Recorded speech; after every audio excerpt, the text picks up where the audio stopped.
Hola, buenas tardes. Por parte del Colegio de Nutriólogos de La Laguna, les damos la bienvenida a la sesión del mes de diciembre, la última del año, una especial que tenemos por aquí. El día de hoy tenemos a una colega que ya teníamos pues bastante tiempo ahorita platicando de colaboración. El día de hoy tenemos a la especialista en nutrición clínica, Daniela Guadalupe García Bernabé. Es especialista en nutriología clínica por la Universidad Autónoma de Nuevo León. Tiene un diplomado en PAN en enfermedades renales por el Colegio AMENAC. Es miembro activo de varios colegios como el Colegio Mexicano de Nutriólogos, el Colegio Mexicano de Nutriología Clínica y el Colegio Mexicano de Nutriólogos Renales. Actualmente es docente a nivel licenciatura en la Universidad del Valle de México, UVM Campus Coyoacán, y ha sido ponente en diversos congresos y foros relacionados del área de la nutrición. Le cedo la palabra a la ponente el día de hoy para que nos deleite con su gran tema. Muchísimas gracias. Gracias primero que nada al Colegio de Nutriólogos de La Laguna por la invitación. Yo muy feliz de estar aquí con ustedes. La verdad es que sí lo veníamos hablando desde hace ya varios meses, pero al fin se concedió el espacio. Entonces, pues vamos a hablar de un tema bastante interesante. Permítanme nada más compartirles pantalla e iniciamos. Buenas tardes, noches a todos. Em, ya se ve la pantalla, ¿verdad? Ya se ve. Perfecto, gracias. Ok, muy bien. Bueno, pues buenas noches a todos los que están ahorita acompañándonos, los que se van a ir incorporando también buenas noches. El día de hoy vamos a hablar acerca de un tema que para mí es bastante interesante y realmente creo que es una, no quiero decir problemática, pero una situación a la cual nos podemos estar enfrentando día con día. Vamos a hablar de la prevención de enfermedades crónicas con alimentación consciente en la mujer. Para iniciar con todo este tema, quisiera primero comentarles qué son las enfermedades crónicas no transmisibles, que es lo que va de esta clase. Las enfermedades crónicas no transmisibles son el grupo de enfermedades de larga duración. Todas estas enfermedades crónicas no transmisibles, el factor que las homogeneiza es esto, que son de larga duración y son resultado de la combinación de varias factores, ¿no? Tanto los factores genéticos como los factores fisiológicos, como los factores ambientales. Y remarco esta parte del estilo de vida porque últimamente y en la actualidad, en los últimos 20 años, el estilo de vida y el factor ambiental para mí es el desencadenante principal de todas estas enfermedades crónicas, porque al final puede que haya un factor genético que trascienda en algunas personas, puede que también la parte fisiológica esté presente, pero la parte ambiental es eso que a ti te predispone sí o sí a cursar con una enfermedad. Pasa mucho, por ejemplo, pacientes que tienen a lo mejor herencia de hipertrigliceridemia, de hipercolesterolemia, que ya tienen en sus genes esta pauta de que probablemente puedan ser predispuestos a tener este tipo de enfermedades a nivel de perfil de lípidos, pero el estilo de vida o el ambiente es lo que deriva o detona esta parte de que ya se produzca este cambio, ¿no? Para mí yo creo que es fundamental la alimentación, el estrés, que creo que aquí no muchos estaremos sin estrés hoy en día. Creo que todos vivimos con un grado de estrés bastante importante. Esto condiciona por mucho todo este desarrollo de enfermedades. ¿Cuáles son las enfermedades crónicas no transmisibles más comunes en nuestro país? Las sabemos, las hemos escuchado, realmente son las cifras que siempre escuchamos en todos los noticieros diarios e informes a nivel salud, que es el cáncer, son las enfermedades cardiovasculares, la diabetes tipo 2, enfermedades respiratorias y la obesidad, que ya sabemos que la obesidad como tal ya no es solamente una característica de las personas, ya es una enfermedad que predispone inflamación. ¿Por qué? Porque sabemos que la obesidad proviene de un exceso de tejido adiposo y el tejido adiposo tiene como célula principal el adipocito. Y el adipocito es una célula inflamatoria que genera estrés inflamatorio, que genera toda esta parte de interleucinas como la interleucina 6, 9, factor de necrosis tumoral y por ende, pues es una enfermedad como tal que también predispone a cursar con todas estas que podemos encontrar aquí. Y bueno. vamos a hablar un poquito de cada enfermedad importante o de importancia en nuestro país, dar datos bastante puntuales y también hablar un poco de la epidemiología que existe en nuestro país. Hablando de las enfermedades cardiovasculares, aquí podemos encontrar la hipertensión, cardiopatía isquémica, el infarto y la enfermedad cardiovascular. Los factores de riesgo de las enfermedades cardiovasculares es el tabaquismo, dislipidemias, que es decir, un perfil de lípidos un poco alterado de acuerdo a la normalidad, la obesidad, que la enfatizo aquí, la diabetes y el sedentarismo. Las enfermedades cardiovasculares causan aproximadamente el 30% de las muertes totales en México. Y nosotros lo podemos escuchar cuando alguien fallece. ¿De qué se murió? Un infarto. ¿Qué le pasó? Le dio un ataque al corazón. ¿Qué pasó con tu tío, con tu familiar, con tu vecino? Todo casi predispone a que sea por un evento cardiovascular.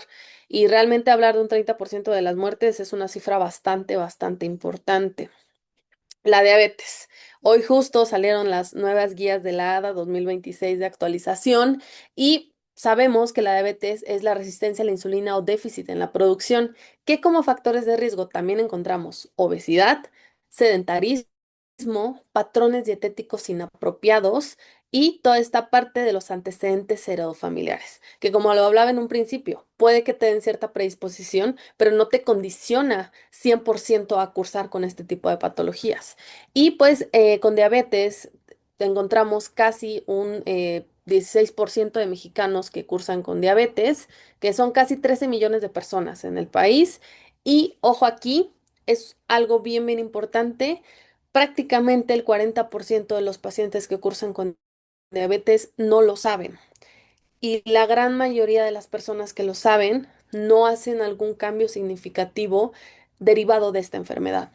Muchos de nosotros yo creo que conocemos a bastantes personas que te dicen, ¿sabes qué? Es que tengo diabetes o tengo el azúcar, como comúnmente le dicen, y ya, ¿no? Y tú los ves cenando sus 6 piezas de pan dulce con su atole en la noche o desayunando café con torta de tamal, al menos aquí en Ciudad de México.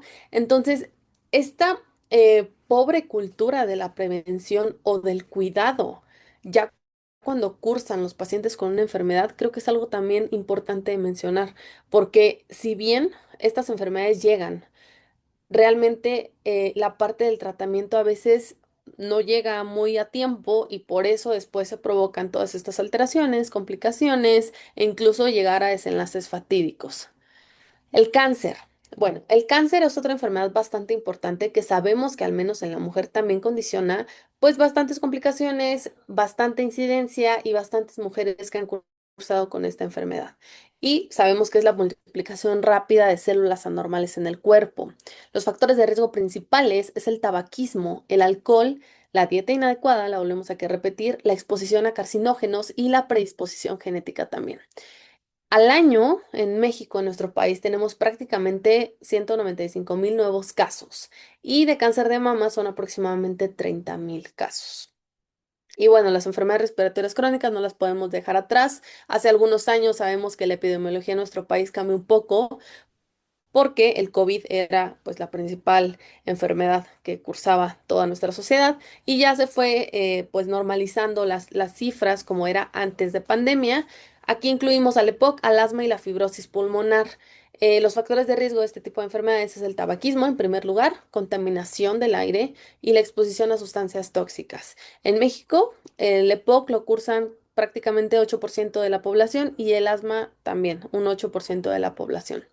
Y bueno, todas estas enfermedades las presento porque hay que destacar algo y lo subrayé realmente en cada una de las diapositivas. Todas estas enfermedades, tanto el cáncer, bueno, las enfermedades cardiovasculares, la diabetes y el cáncer, tienen un factor bastante similar, que es que uno de los factores de riesgo iniciales es una dieta inadecuada.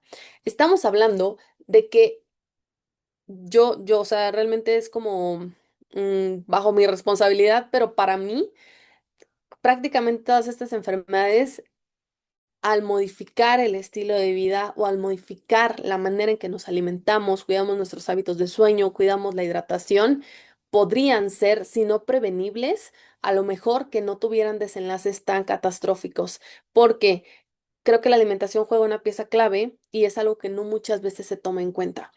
Siempre yo les digo a mis alumnos o les comento que realmente los medicamentos existen, pero no son como tal la cura de las enfermedades, porque los medicamentos los utilizas como si fuera un curita que tapas tu herida y ahí se queda, ¿no? Alivia síntomas, pero como tal la enfermedad no se va a curar con un medicamento.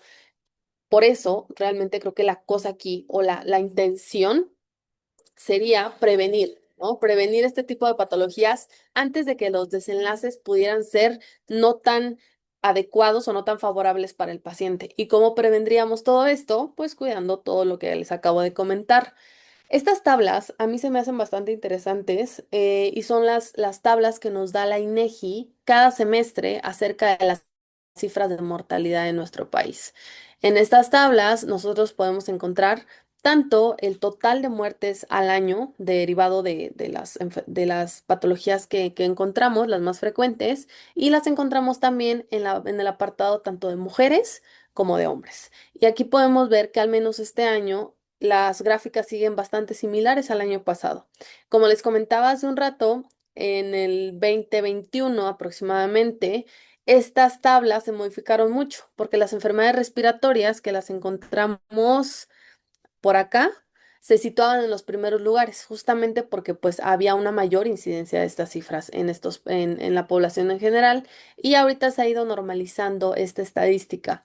Encontramos como en tres primeros puestos de enfermedades, las enfermedades del corazón, la diabetes y los tumores malignos. Y son las enfermedades que acabamos de mencionar, que como les digo, tienen este componente ambiental o del estilo de vida que realmente podría ser una modificación bastante importante. Y bueno, hablando del tema en cuestión, de lo que vamos a ver el día de hoy, ¿de qué están muriendo las mujeres mexicanas? Son las mismas causas, la diabetes, los tumores malignos y las enfermedades del corazón. Y como cuarto paso, o cuarto punto, las enfermedades cerebrovasculares, que también vienen condicionadas por todo este factor ambiental, probablemente anomalías a nivel fisiológico, pero aquí tenemos las cuatro principales causas de muerte en la mujer mexicana.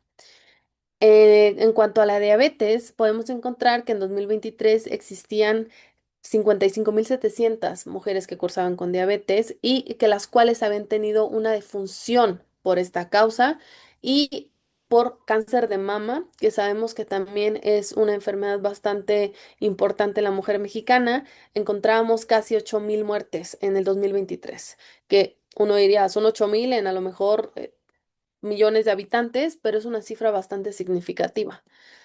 Y bueno, ¿cuál es el manejo de las enfermedades crónicas no transmisibles? Ya que conocimos cuáles son y en qué se basan. La idea o el mundo ideal en el cual tendríamos que encontrar el manejo de estas enfermedades sería en el primer nivel de atención. Les digo, es el ideal, el sueño esperado, que todas las enfermedades pudieran atenderse desde una primera instancia, desde la educación, es decir, que el paciente acudiera sin ningún tipo de síntoma a un centro de salud y que el paciente pudiera entender probablemente padecimientos, que pudiera instaurar cambios de hábitos, tener seguimientos y, aunado cuando se requiera, un tratamiento farmacológico. Pero ¿qué sucede? No tenemos la cultura de una atención primaria, ni mucho menos de una atención sin sintomatología. Tú tienes que a lo mejor estarte desmayando para ir al doctor y ver qué tienes, pero nunca vamos nada más por curiosidad para saber si hay algo que, por ejemplo, esté en semáforo amarillo. Sabemos que las enfermedades cuando ya muestran síntomas o cuando ya muestran algún indicio es porque ya la mayoría de las veces ya están avanzadas o ya tienen un factor que le está provocando al paciente que curse con síntomas. Las enfermedades de un inicio no muchas veces tienen esta sintomatología habitual. Pasa mucho en el caso, y se me viene a la mente ahorita, los pacientes que cursan con enfermedad renal. Los pacientes que cursan con enfermedad renal en primeros estadios o cuando la tasa de filtrado va disminuyendo paulatinamente, no te muestran síntomas. No hay manera que tú puedas detectar que el riñón está dejando de funcionar en estadios tempranos si tú no haces a lo mejor una prueba de laboratorio que puedas ahí observar que hay alguna alteración o daño a nivel renal. Lo mismo con enfermedades como la esteatosis hepática, por ejemplo, que si tú no vas a ver laboratorios y ves transaminasas que estén alteradas, pues no te vas a dar cuenta de que hay un daño. Ya hasta a lo mejor hasta después que ya el paciente ya trae acá el mareo, la náusea, de que ya no se siente bien, se siente fatigado, ya estás viendo a lo mejor transaminasas de 1,000, 1,500 y ya es cuando las cosas ya no pueden ser tan reversibles.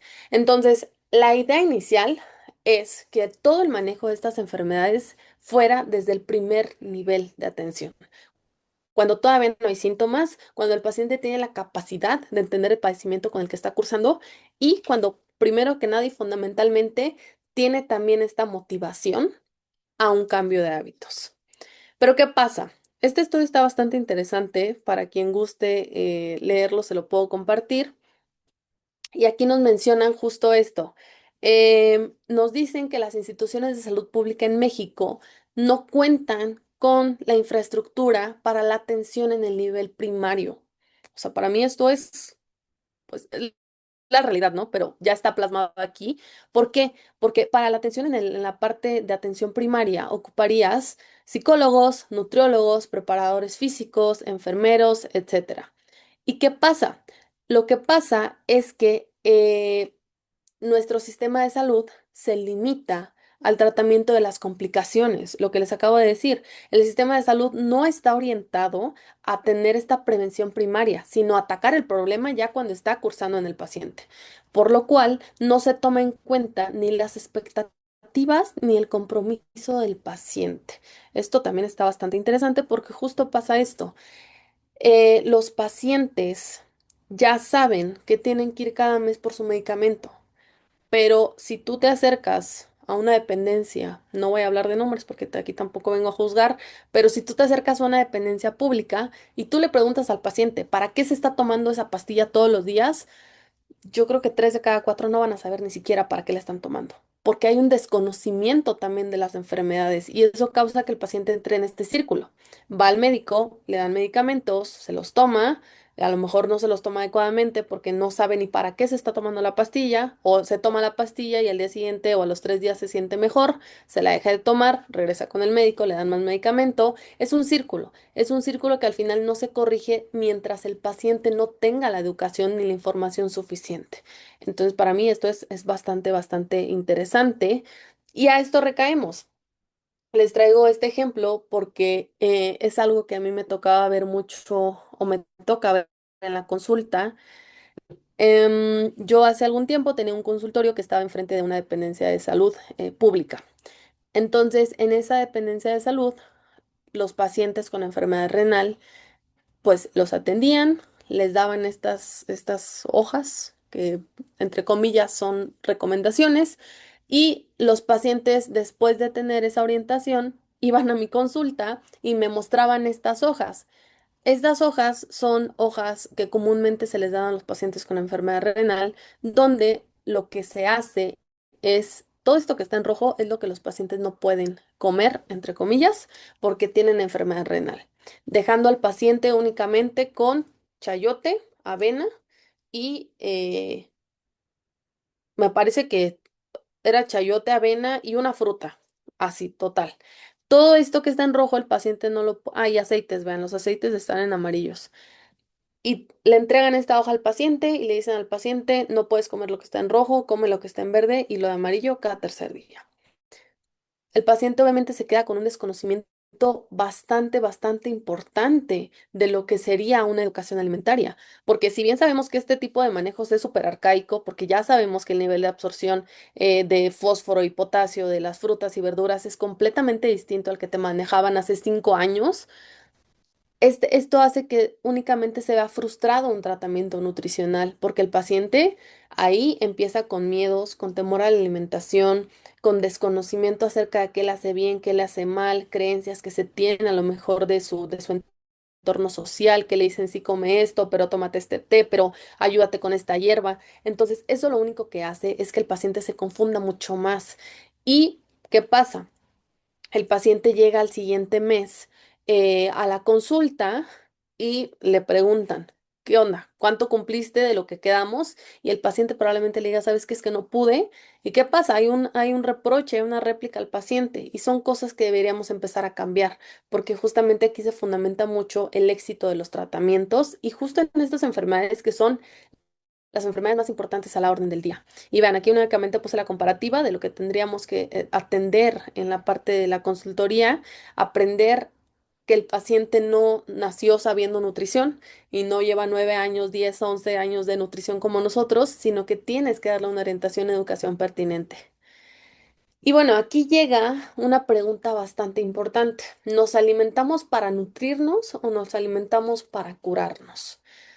Este estudio también se me hace muy, muy bueno y muy interesante porque nos habla de hábitos de alimentación asociados a sobrepeso y obesidad en adultos mexicanos, que es una visión. De hecho, este estudio lo hicieron personas extranjeras en el país y se dedicaron a observar esto. ¿Cuáles eran los hábitos que incidían en el desarrollo de sobrepeso y obesidad en los adultos mexicanos?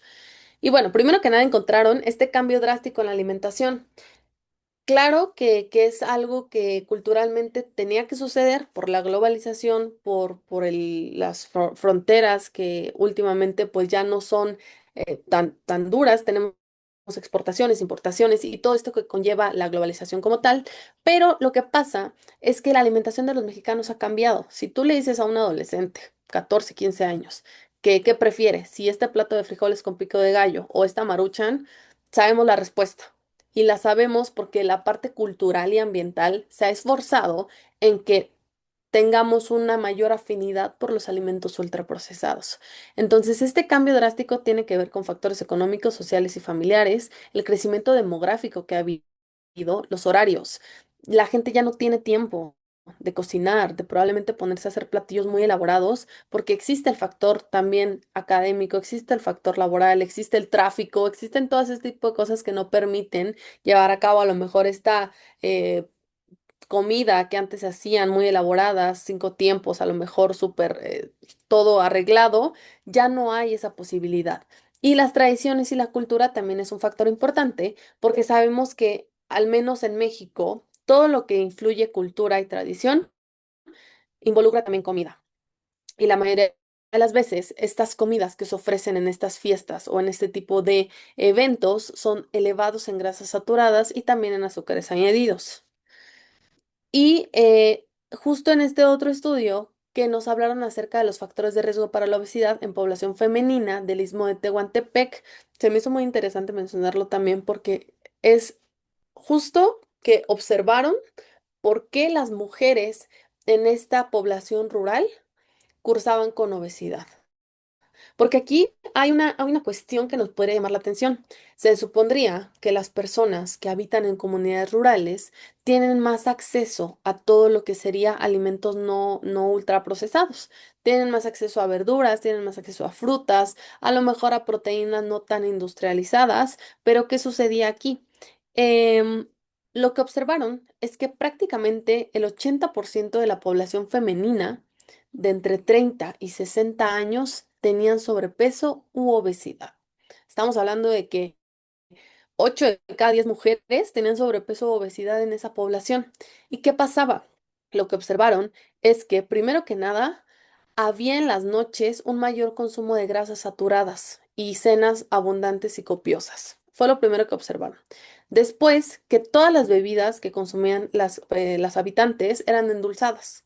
Prácticamente todas y se acompañaban con algún tipo de pan o pieza de producto con algún tipo de azúcar añadida. Y muy sorpresivamente, no se consumían tantas frutas y verduras. ¿Por qué? Porque esta población lo que hacía era, sí, producía y tenía sus huertos de frutas, verduras y tenía sus sembradíos y lo que tú quisieras. Pero esos alimentos, en el momento que ellos hicieron el análisis y la observación de la población, se utilizaban para el comercio, es decir, era su fuente de ingresos, por lo cual ellos no lo consumían, sino que lo vendían y ellos comían otro tipo de alimentos. Y también esto se me hizo bastante, bastante importante mencionarlo, porque en el estudio les preguntan a las mujeres si ellas realizan algún tipo de actividad física o si tienen esta motivación por salir a caminar o de hacer un grupo de baile o algo de ese estilo. Y las mujeres ni siquiera lo tenían considerado en su mente. O sea, como para que las mujeres, sus actividades de la vida diaria eran cuidar a su familia, cuidar a sus hijos, hacer de comer y hacer el aseo de la casa. Para ellas no existía algún momento en el que ellas pudieran considerar hacer actividad física, destinándole poco o nulo tiempo a alguna actividad, como aquí lo menciona, y también mucha falta de preocupación. Sabemos que esto también tiene mucho que ver con el entorno social y las responsabilidades que se le dan a la mujer, pero al final estamos observando esto, que las mujeres no tenían una cultura alimentaria, que probablemente también está esta idea que el alimento es una fuente también de conexión entre los vínculos humanos y sociales, pero tampoco tenían esta preocupación por sí mismas, por lo cual esto derivaba en estas cifras que estamos observando, que realmente casi toda la población cursaba con sobrepeso u obesidad, y sabemos que también este rango poblacional de los 30 a los 60 pues es la población, por decirlo de alguna manera, económicamente activa y que puede ejercer algún tipo de trabajo. Y pues en el estudio nos mencionaban que esto podía deberse al proceso de urbanización y la globalización existente, donde los alimentos tradicionales están siendo reemplazados por alimentos industrializados con alto contenido de calorías, de bajo costo y fácilmente accesibles. Yo les pregunto siempre a mis alumnos en alguna sesión, yo creo que un elote o un esquite con un poquito de queso, a lo mejor chile, lo que tú quieras, no tiene nada de malo consumirlo, es una fuente de fibra, tiene zinc, a lo mejor tiene vitaminas, minerales, es un snack bastante bueno y la verdad es que pues es parte de lo que consideramos una alimentación prehispánica donde hay buena fuente de fibra, carbohidratos complejos y lo que tú quieras. Pero ¿qué sucede? Vemos la imagen de la derecha donde pues ya el elote no se ve por ningún lado, pero existe este tipo de preparaciones en las cuales la base sería pues el grano de mazorca, el grano de maíz. Y ahí es donde ya se targiversa mucho la calidad alimentaria de estos productos, porque ya ves aquí grasas saturadas, ya ves ultraprocesados, ya ves aditivos, colorantes, químicos, que no tendría nada de malo comerte un elote como va, ¿no? Así solito, sin nada, a lo mejor con limón asado. Pero es justo esta transición demográfica y el proceso de urbanización lo que ha causado que también nuestra alimentación haya cambiado. Y también es importante mencionar un término que se le conoce como seguridad alimentaria y nutricional. La seguridad alimentaria y nutricional se le conoce cuando toda persona, sin importar la edad, sexo o condición fisiológica, tienen acceso físico y económico permanente a una alimentación adecuada. Es decir, cuando no hay esta falta de alimentos ni por la parte económica ni por la parte física. Y esto se establece en la norma 043, pero ¿qué sucede? El 60% de los hogares mexicanos cursan con inseguridad alimentaria. Y tú dirás, Dani, ¿eso qué tiene que ver con lo que estamos hablando? Pues déjame te explico. ¿Qué sucede también en la parte social, en nuestra población? Las mujeres se encargan de muchas, muchas, muchas, muchas cosas, o nos encargamos de muchas, muchas cosas y a veces lo último que tienen como que hacer las mujeres es atenderse de ellas mismas. Las mujeres se encargan de la preparación y distribución de alimentos, de labores domésticas, prácticamente el 90% de su tiempo, yo diría que inclusive hasta más, de la educación de sus hijos y el cuidado de la familia. A las mujeres se les da esta responsabilidad casi civil de que son las que tienen que llevar la batuta, tanto de la educación de los hijos y del cuidado de la familia, y a veces hasta del esposo, ¿no? Tener esta parte de educación y cuidado 100%, 24/7. Y lo que pasa es que con este tema de la inseguridad alimentaria, imagínense, y es algo que todos hemos visto o escuchado en algún caso, en algún familiar, en algún conocido, cuando la mujer tiene que darle de comer sé, 10 hijos, bueno, me voy muy al extremo, 6 hijos, tiene que darle de comer a 6 hijos y únicamente le alcanzó para comprar, eh, ¿qué te diré? Pues no sé, un pollo, y lo cocinó a lo mejor con unas verduras. ¿Qué va a pasar? Si tú dices el pollo entre 7 o entre 6, bueno, entre 6 hijos y el esposo, la mujer puede que no tenga esta pues alimentación por el hecho de que va a suprimir sus tiempos de comida para hacer rendir el alimento y que la familia no se quede sin el sustento. Como les digo, la labor de la mujer en las sociedades actuales, o al menos en México, es esta parte de darlo todo por los demás y al final esto hace que la seguridad alimentaria y la nutrición de la mujer también se vea comprometida, porque es algo muy común y es algo que es bastante fácil de encontrar en la vecina, en el tío, en la amiga, en cualquier persona. Y entonces ahí es donde yo les pregunto, ¿dónde quedan las necesidades y los intereses de la mujer? ¿Dónde queda esta seguridad alimentaria? ¿Dónde queda esta salud, esta atención y el cuidado? Porque acabamos de ver en el estudio que las mujeres ni siquiera piensan en su mente que tienen derecho a lo mejor a hacer una actividad recreativa, ni mucho menos a hacer una actividad física. Y vean, aquí es un esquema bastante, pues, descriptivo de lo que les acabo de comentar. Lo que pasa es que debido a la inseguridad alimentaria, pues las mujeres no tienen una satisfacción de las necesidades energéticas con productos saludables. ¿Qué pasa? Seguimos con el ejemplo del pollo para la familia de de 8 integrantes, considerando a la mujer. La mujer a lo mejor se queda sin este alimento y ¿a qué recurre? Recurre a alimentos de bajo coste y calidad nutrimental porque son baratos, pero la van a llenar. Y eso es lo que hace que también haya un elevado consumo de grasas saturadas y azúcares añadidos, que esto provoque un aumento de peso y adiposidad visceral y que esto genere a su vez deficiencias nutrimentales. Y esto es un ciclo, porque la mujer va a seguir privando esta ingesta de alimento, va a seguir consumiendo alimentos que no sean pues con tanto valor nutritivo y va a seguir perjudicando su salud. Y sabemos que todo esto, tanto el aumento de peso, la adiposidad y las deficiencias nutrimentales, lo que van a desencadenar son estas enfermedades crónicas no transmisibles. Porque imagínense una mujer que va a durar o se la vive comiendo galletas Marías todos los días, porque pues, son baratas, son económicas y llenan, galletas Marías con café, ¿no? A lo largo del pasar de los años, probablemente unos 5 o 10 años después, y me voy muy lejos, puede que desarrolle o diabetes o alguna complicación a nivel cardiovascular y todo va a ser desencadenado por este círculo que es insostenible ya al pasar de los años. Este otro estudio también les digo, traje bastante evidencia porque es de lo que podemos observar, de lo que está pasando. Aquí lo que hicieron fue analizar las creencias y motivaciones relacionadas con el comer y el cuerpo de las mujeres. Fue una comparación que hicieron de mujeres del área rural y del área urbana, de mujeres mexicanas con normopeso. Y bueno, aquí dice, lo voy a citar textual, el hábito de saltarse el desayuno prevaleció en las mujeres con alto índice de masa corporal y los sentimientos relacionados con la alimentación parecían ser más importantes que la pérdida de peso. El sobrepeso puede interpretarse como un símbolo de la buena vida, sobre todo en áreas rurales.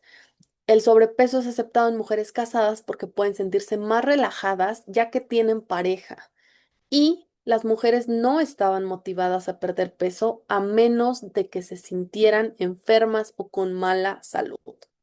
Y esto es un estudio y esto es la realidad y creo que varias de estas cosas nos resuenan. Punto número uno, sabemos que esto viene desde culturas prehispánicas cuando el sobrepeso era un sinónimo de divinidad, de probablemente de una buena salud, de una prosperidad, que pues ya después las cosas tuvieron que cambiar por justo esto, por la salud y preservar la integridad de todos nosotros.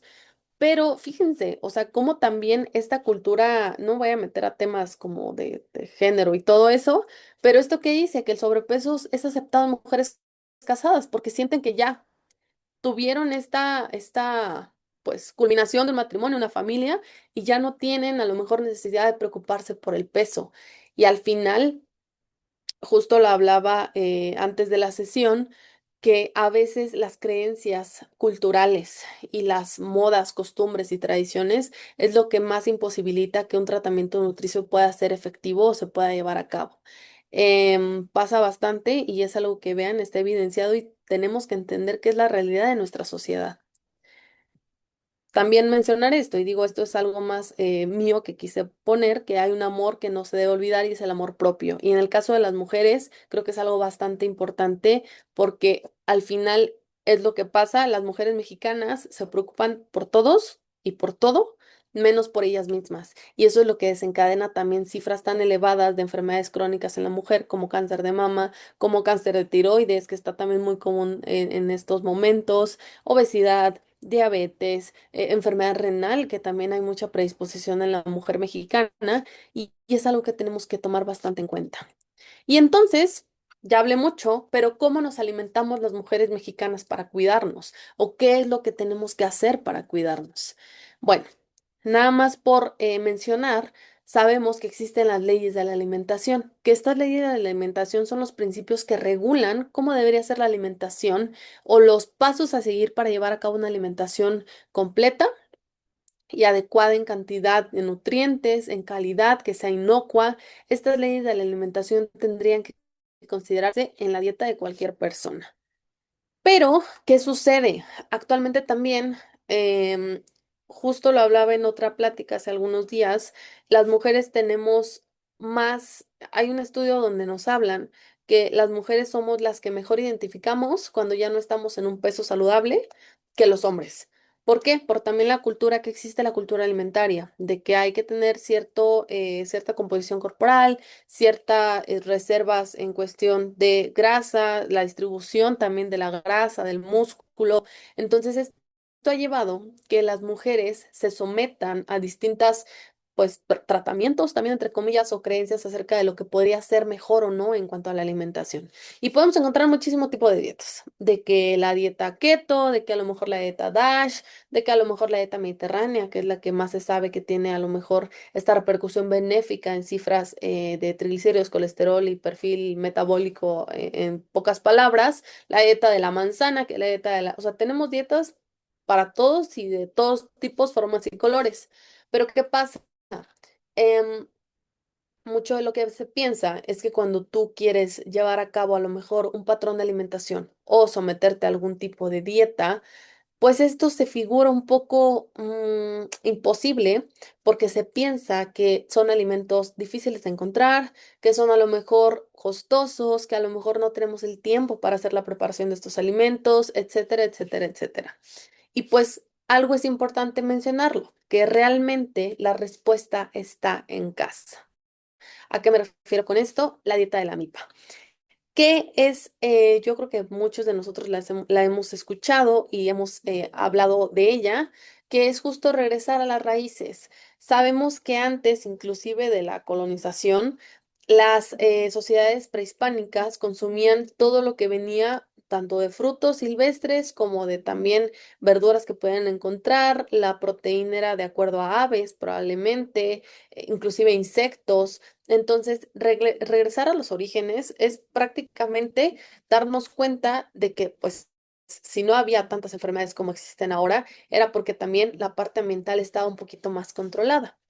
Em, lo que pasa aquí, y para quien no la haya escuchado, esta dieta de la milpa, es que, por ejemplo, hago aquí una comparativa entre la dieta occidental y la dieta de la milpa. La dieta occidental se basa en alimentos que tienen exceso de proteínas de origen animal, carbohidratos refinados o carbohidratos simples, grasas saturadas y azúcares añadidos. Que bien, esto lo podemos ver cualquier jueves o viernes, si vamos a una plaza comercial, vemos estos platos a diestra y siniestra. Pero ¿qué ocurre? La dieta de la milpa tiene un balance de nutrientes, ya que cursa con proteínas, carbohidratos, grasas y fibra vegetal, y también contiene vitaminas, minerales y fitoquímicos. ¿Cuáles son los cuatro grandes de la dieta de la milpa? Tenemos el maíz, el frijol, el chile y la calabaza. Realmente, si ustedes se ponen a investigar, hay bastante información acerca de la dieta de la milpa de acceso libre y gratuito. Eh, es información pública de la Secretaría de Salud, donde te dicen que esta dieta, pues, es parte de la identidad nacional, que tiene estos cuatro elementos sustanciales o es el eje sustancial en la alimentación y toma en cuenta los productos locales y también la cultura de cada región. ¿Qué podemos hacer con maíz, frijol, chile y calabacita? Absolutamente todo.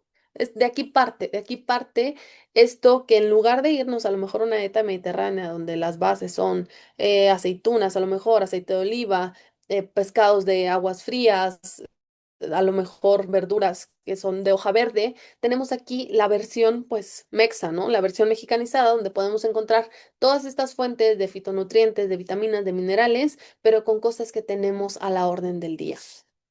Y bueno, justo de esta dieta de la milpa también hay alimentos considerados estratégicos, que sabemos que para las enfermedades crónicas no transmisibles deberíamos estimular el consumo. ¿Cuáles son estos alimentos estratégicos? Encontramos el aguacate, el nopal, el jitomate, la chía, el cacao, el girasol y los quelites, el chile y el amaranto. Entonces, todos estos alimentos realmente son la base de la cultura. Si tú te vas a un mercadito, si tú te vas a un tianguis, los encuentras sí o sí todos estos alimentos y de aquí parten muchas preparaciones también que conservamos hasta hoy en día. Calabacitas a la mexicana, que a lo mejor, no sé, tortillas, tlacoyos, gorditas de maíz con algún guisado, quesadillas con flor de calabaza. Todo esto se basa en esta cultura alimentaria. Y pues únicamente para que lo puedan observar, la dieta de la milpa se ejemplifica o se plasma, se ilustra en este diagrama, que para mí es bastante bonito porque nos habla de México como cultura, tradición, pero también como alimentación.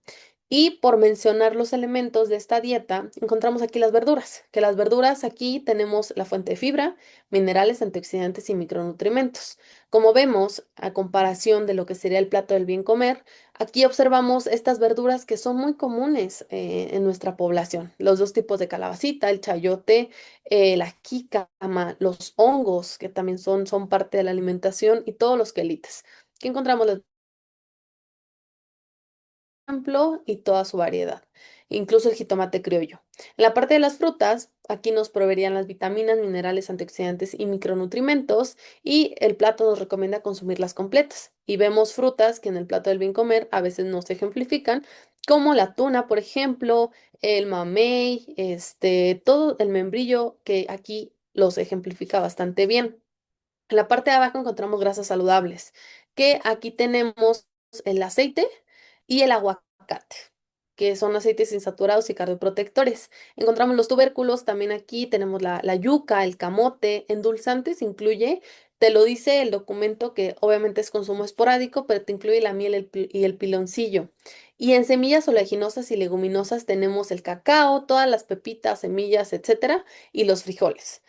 Y las leguminosas te dice que es la proteína vegetal y que ya sabemos y lo hemos estudiado mucho que cuando se hace esta combinación con cereal permite un perfil de aminoácidos completo.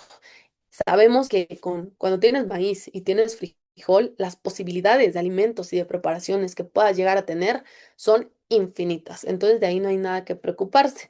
Lo que me gusta también de este esquema o de este diagrama es que justo también se enfocan en la parte de la alimentación más actividad física e hidratación.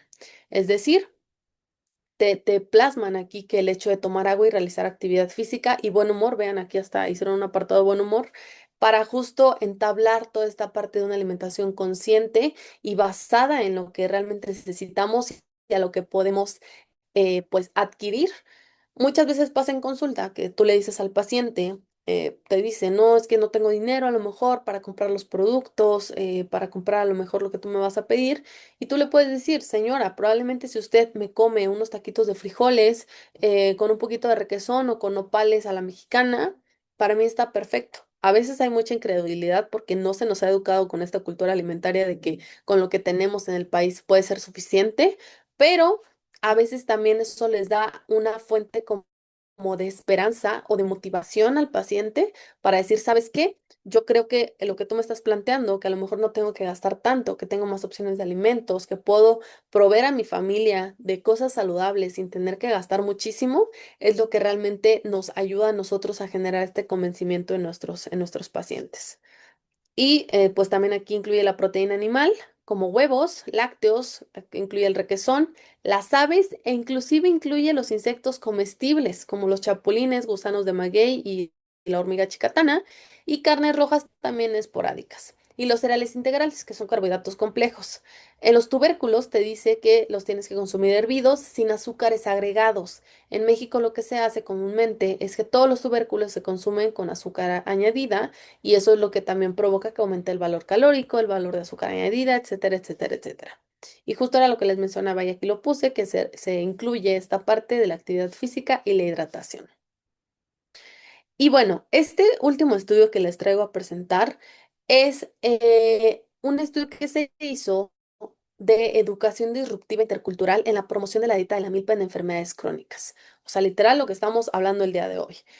Lo que pasó en este estudio es que se evaluaron a 10 mujeres en edad promedio, una media de 45,8 años, de Guadalajara, el Estado de México, Quintana Roo, Querétaro y Chiapas. ¿Y qué encontraron en este estudio? Bueno, lo que encontraron o que lo que la población dijo, las mujeres, de hecho este estudio es del 2023, las mujeres dijeron que, como dijimos en el principio, reciben poca o nula información sobre sus padecimientos y no tienen el conocimiento de qué fue lo que originó la enfermedad.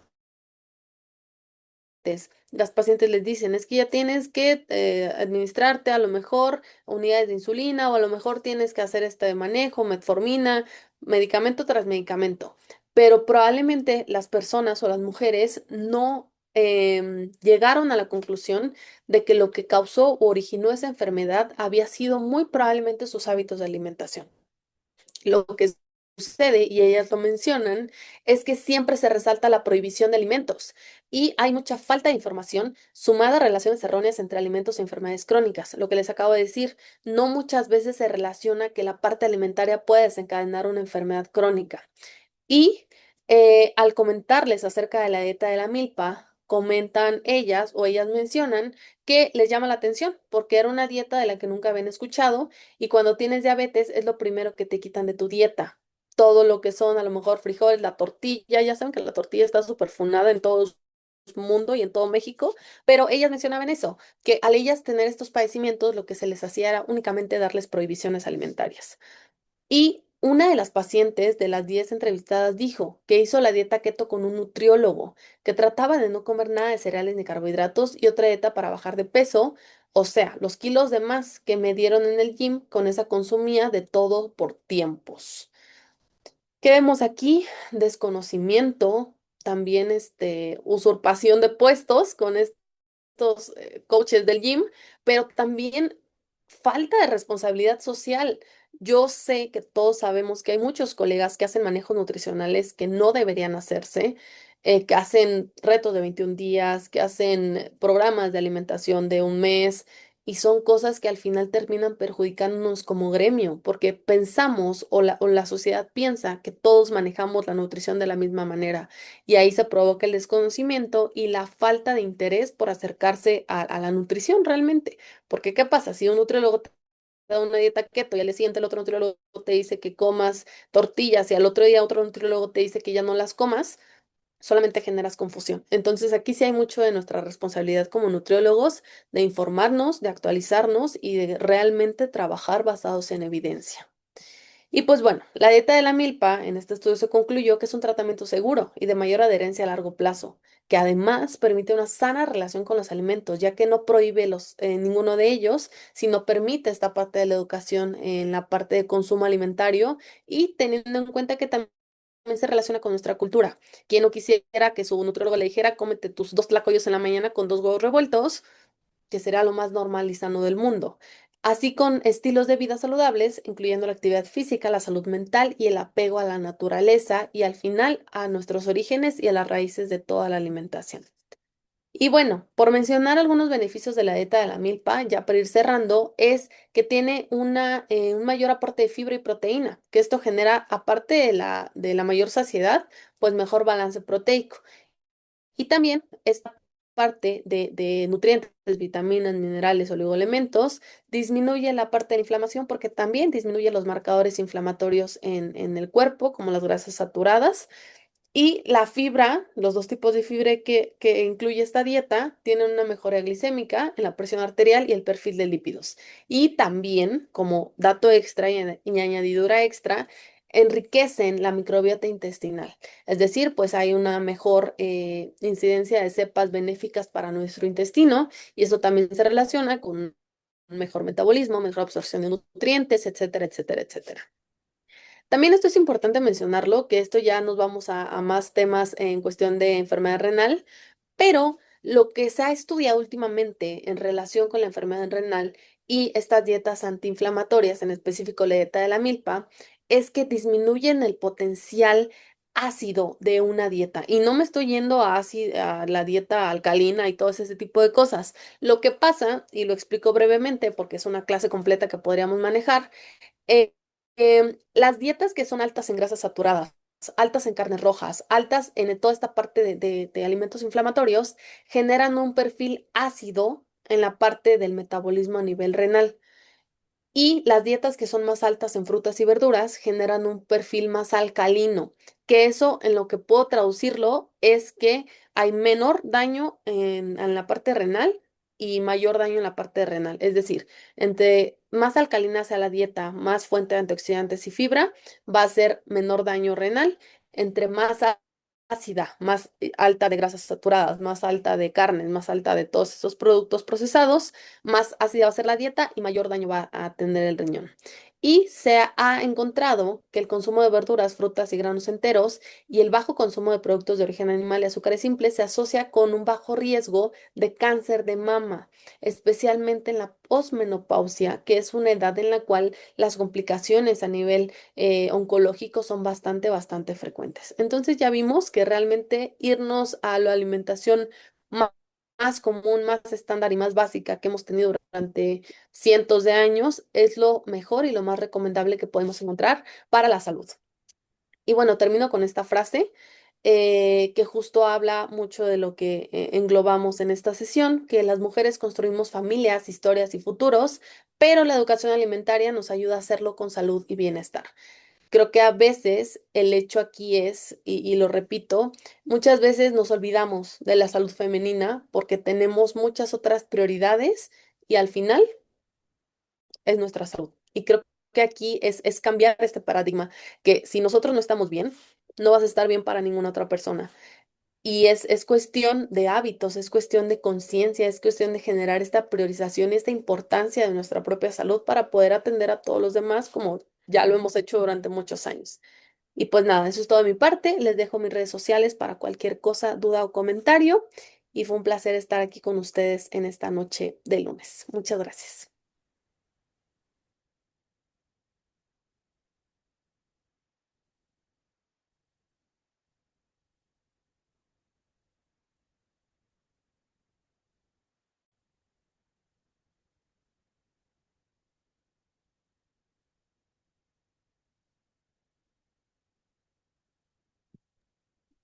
Muchas gracias a la ponente por su gran presentación el día de hoy.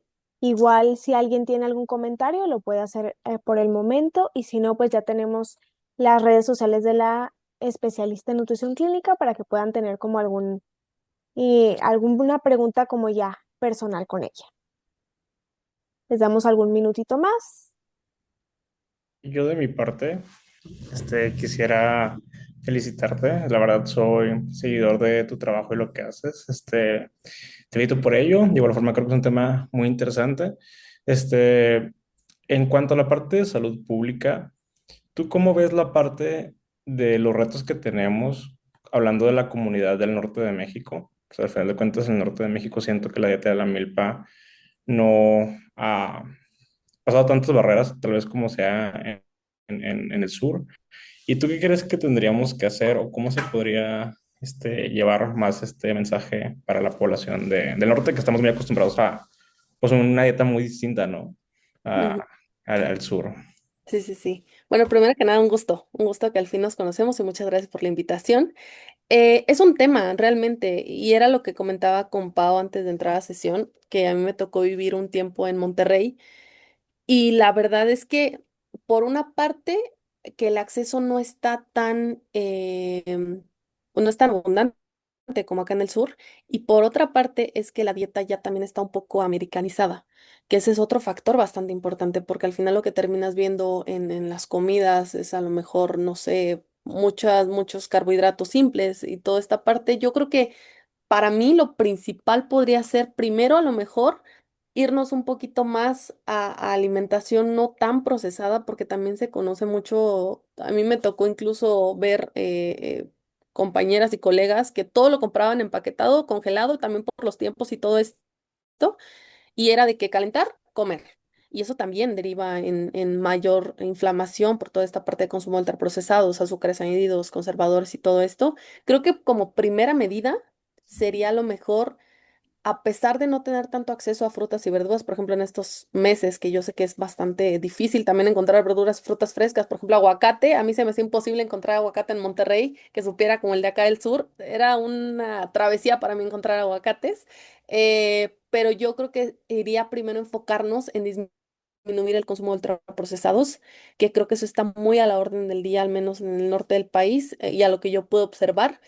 Y en la parte de la dieta de la milpa, yo creo que sí es un tema y probablemente sería algo que tendremos que buscar una estrategia más factible, porque al menos algunas colegas que están en Monterrey, que tienen muchos pacientes con enfermedad renal, sí les es muy complicado, inclusive que los pacientes te coman frijoles sin freír o sin guisar.